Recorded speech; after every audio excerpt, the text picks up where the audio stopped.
Good morning, friends. Today I will start the new session about the pronoun and kinds of pronoun. साथियों, जैसा कि हम आप इससे पूर्व की क्लास में पढ़े हैं प्रोनाउन के प्रकार, और उन प्रोनाउन के प्रकार में हम लोगों ने रेसिप्रोकल प्रोनाउन, डेमॉन्स्ट्रेटिव प्रोनाउन, इसके साथ साथ में इंट्रोगेटिव प्रोनाउन, पर्सनल प्रोनाउन और एम्फैटिक प्रोनाउन, रिफ्लेक्सिव प्रोनाउन, इन सारे प्रोनाउंस के बारे में हम लोगों ने जाना है। आज जो चर्चा हम करने वाले हैं वो चर्चा है हमारे रिलेटिव प्रोनाउन की। साथियों, बहुत ही इंटरेस्टिंग चैप्टर है, बड़ा ही इंटरेस्टिंग हमारा टॉपिक है। रिलेटिव प्रोनाउन का मतलब होता है संबंध सूचक सर्वनाम। संबंध सूचक सर्वनाम का मतलब क्या है? संबंध शब्द से ही स्पष्ट है। साथियों, अगर जो हम बात करें रिलेटिव प्रोनाउन की, तो रिलेटिव प्रोनाउन का मतलब होता है रिलेशन बिटवीन, यानी कि a word which relates the noun और pronoun which is used before it. We can say a word which relates the noun और pronoun which is used before it. कहने का मतलब एक ये है कि यह वर्ड एक ऐसा शब्द होता है जो नाउन और प्रोनाउन को रिलेट करता है। मतलब नाउन और प्रोनाउन को किसी दूसरे नाउन और प्रोनाउन से रिलेट करने का काम करता है।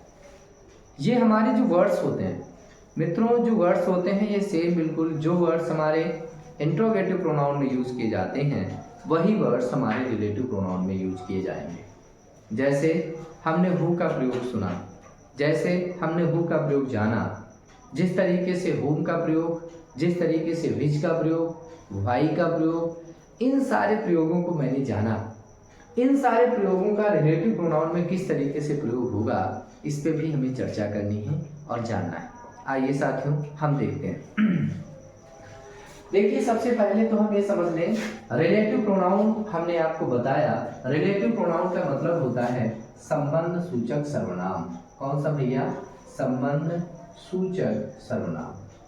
सूचक सर्वनाम शायद आपको क्लियर हो रहा होगा।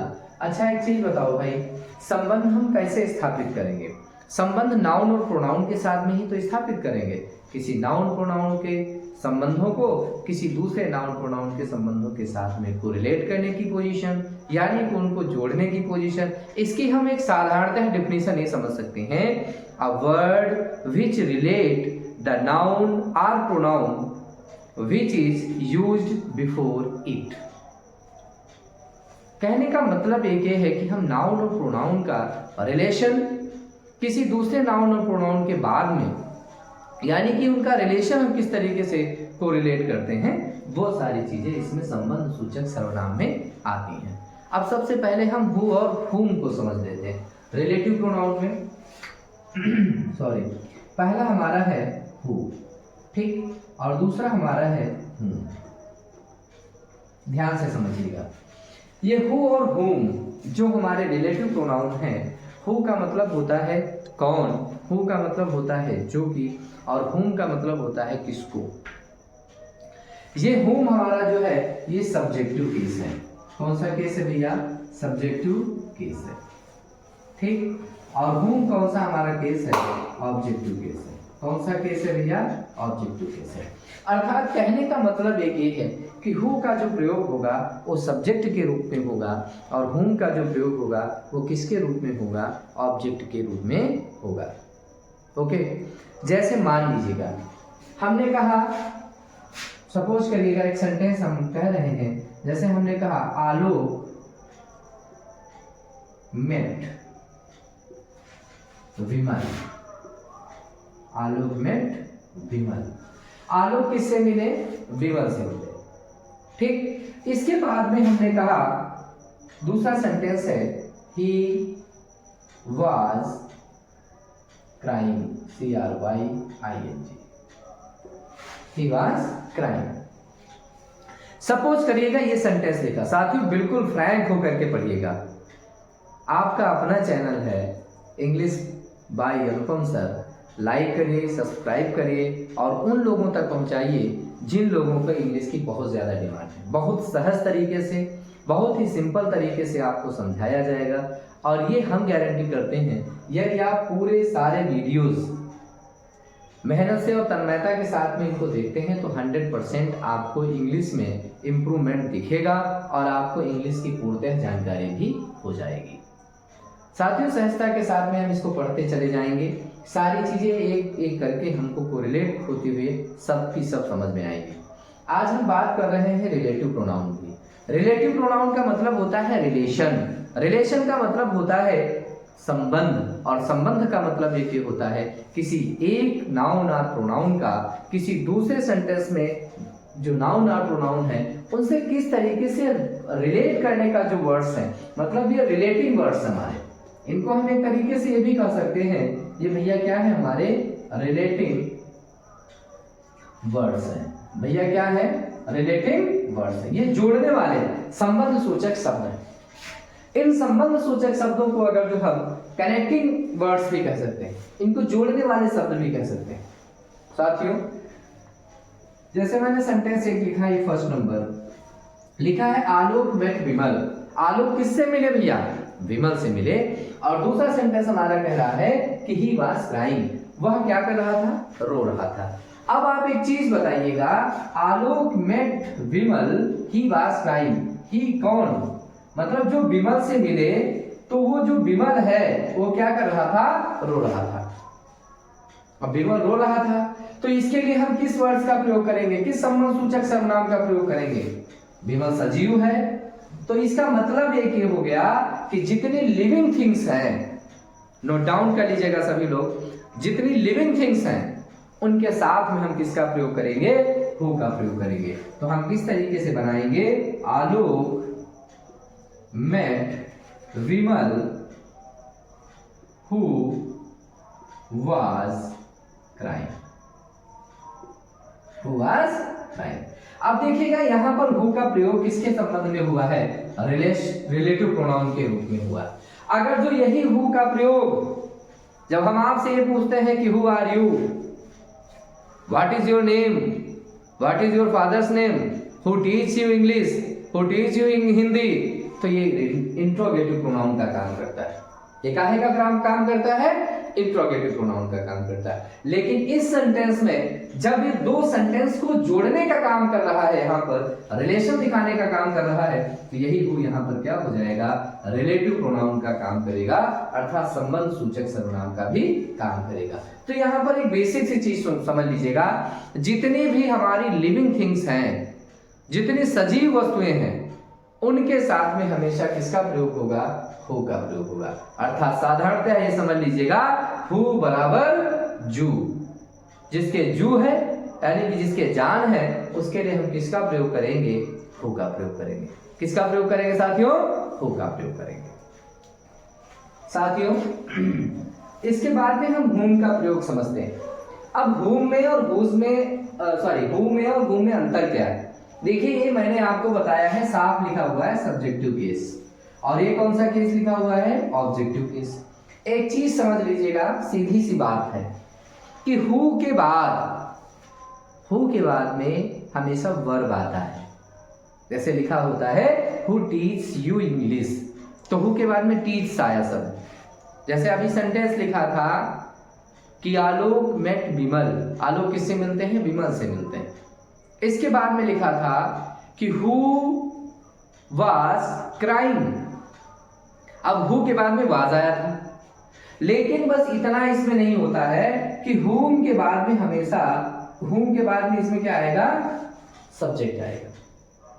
तो यहां पर क्या है, this is the girl whom is जो कि आई लव, जिसको मैं प्यार करता हूं। तो यहां पर whom के बाद में क्या आया था, सब्जेक्ट आया है। लेकिन अगर जैसे हमने कहा कि जैसे लिखा है राहुल मेट आलोक हु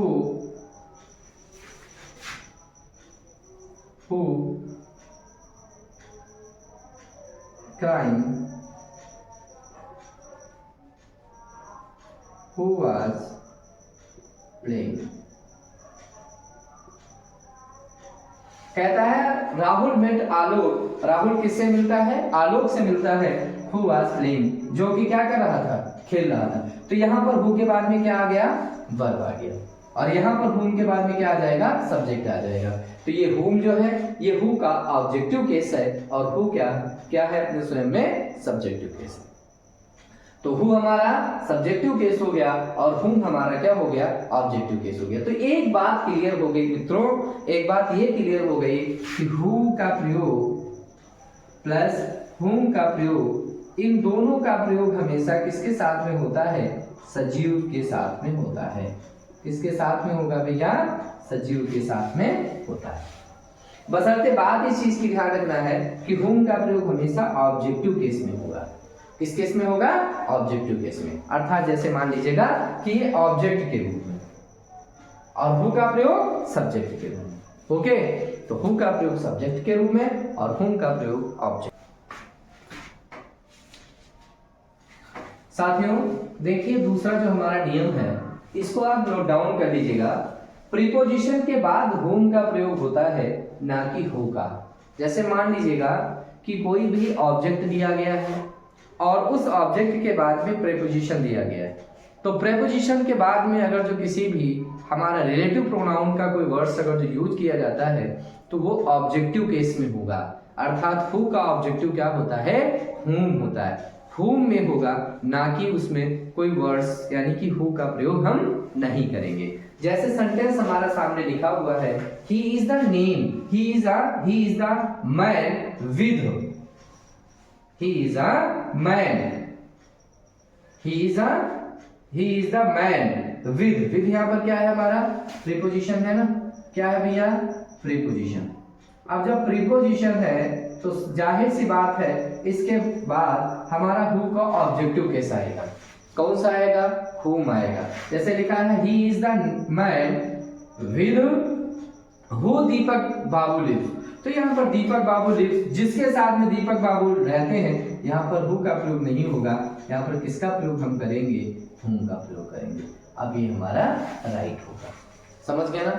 तो सबसे बड़ी बात एक ये है कि यदि किसी भी ऑब्जेक्ट के बाद में यानी कि प्रीपोजिशन के बाद में अगर जो हमको प्रयोग करना है रिलेटिव प्रोनाउन में, तो प्रीपोजिशन के बाद में हमें हमेशा किसका प्रयोग करना होता है? ऑब्जेक्टिव केस का प्रयोग करना होता है। और who का ऑब्जेक्टिव केस क्या होता है भैया?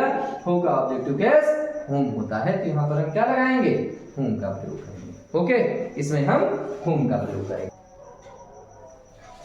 साथियों अभी हमने बात की who का और whom का। तो who का प्रयोग हम कहाँ पर करते हैं? जितने भी सजीव वस्तुएं होती हैं और जो किस में दी गई होती हैं? सब्जेक्टिव केस में दी गई होती हैं। और सब्जेक्टिव केस में अगर जो हमको उनका प्रयोग करना होता है तो हम who का प्रयोग करते हैं।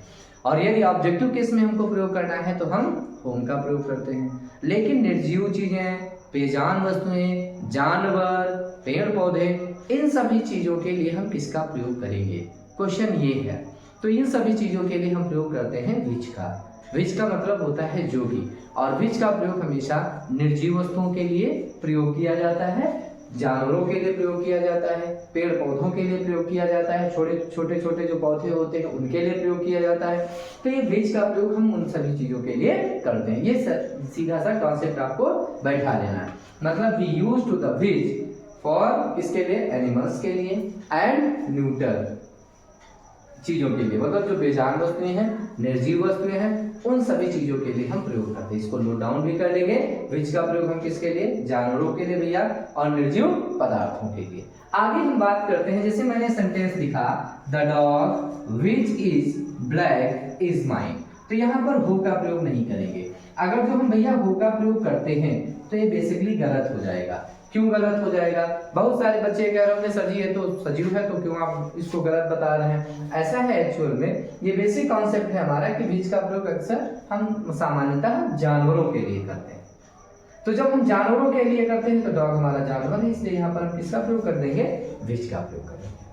मतलब द डॉग विच जो कि इज ब्लैक, जिसका कलर कैसा है? ब्लैक, और वो है किसका, माइन है। अगर मैं बात करूं, अभी मैं आपसे पूछूं कि माइन कौन सा केस है, मैंने आपको बताया भी था शुरुआत में जब पर्सनल प्रोनाउन हमने पढ़ाया था, तो पर्सनल प्रोनाउन में आपको केस भी मैंने बताए थे, सब्जेक्टिव केस, ऑब्जेक्टिव केस और पजेसिव केस। पजेसिव केस में मैंने बताया था माई और माइन, तो ये हमारा कौन सा है, माइन हमारा पजेसिव केस है। ओके, देन इसके बाद में अगर जब हम बात करें, दूसरा हमारा पॉइंट है this is the car, this is the car, this यह इज है the car, sorry this is the car, यह वह कार है, which I have bought is red, मतलब जिसको, यानी कि जो कि, मतलब यह वही कार है, यह वह कार है जो कि, मतलब I have bought is red, जो रेड कलर की कार है उसको मैंने खरीदा है। तो यहाँ पर कार के लिए हम जब प्रयोग करेंगे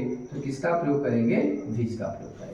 किसका प्रयोग करेंगे भैया, विच का प्रयोग करेंगे। तो यहाँ पर विच के बाद में, यानी कि जो निर्जीव वस्तुएं हैं, निर्जीव जो पदार्थ है अर्थात जानवर हैं, हम उन सभी के साथ में किसका प्रयोग करते हैं, किसका प्रयोग करेंगे भैया, विच का प्रयोग करेंगे। तो रिलेटिव प्रोनाउन का जो तीसरा वर्ड है, तीसरा वर्ड हमारा कौन सा है, विच। विच का प्रयोग बेजान वस्तुओं के लिए, जानवरों के लिए, हु का प्रयोग सजीव के लिए अर्थात सब्जेक्टिव केस के लिए, और हुम का प्रयोग हमेशा ऑब्जेक्टिव केस में किया जाता है।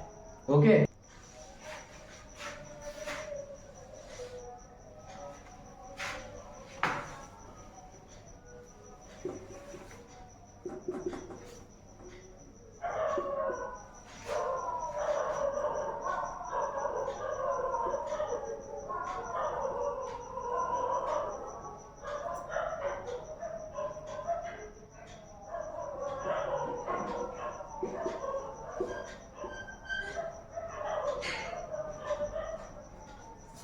देखिए साथियों, this is the bag who I bought study, तो यहाँ पर हम हु का प्रयोग नहीं करेंगे क्योंकि हु सजीव वस्तुओं के साथ में प्रयोग होता है।